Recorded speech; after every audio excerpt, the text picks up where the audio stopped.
Whenever it gets to this stage, that's when the real war begins.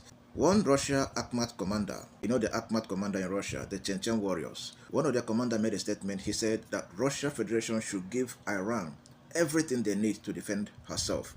And he went further to say that he and his men are ready to go into Iran today to help Iran defend their land against the US or against any invasion. Of course, there is possibility of ground invasion in Iran because the US cannot just throw this bomb left, right, and center and go out and announce victory. No.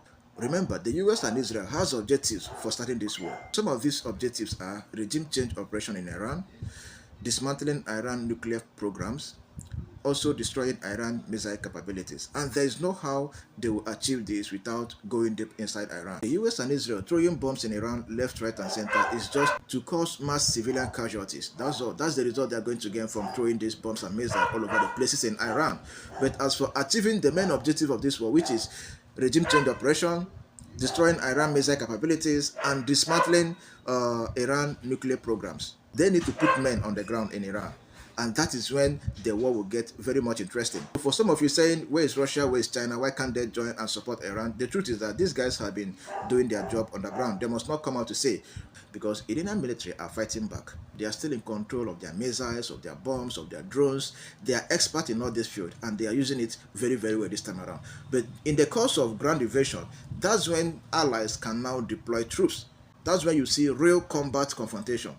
Not now that they are throwing bombs left, right, and any deployment of troops into this area may result into a mass casualties of soldiers. These things is not something that you rush into. If the US, like I said, if they want to achieve their objectives for going into this war, they need boots on the ground. And that is when the real war will begin. Now to you, African, always request for help. They must do everything for you. Use Iran to learn. Iran is less than 100 million people. Africa is 1 point something billion people. All of us, we always need help, help, help. Ordinary terrorists, we are calling for help. How much more when the full-scale war come upon Africa? Who will defend us when these big players invade Africa? We call on Russia. We start calling on China. We don't even have any single defensive capabilities. We can't even defend ourselves.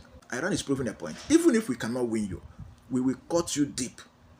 You will bleed profusely. We will make sure we cut you deeper for you to know that you are dealing with men. But we in Africa, can we put up a show? Can we do anything? Or we'll go on our knees and start begging? Or we'll use Bible to start prophesying, casting and binding with Bible.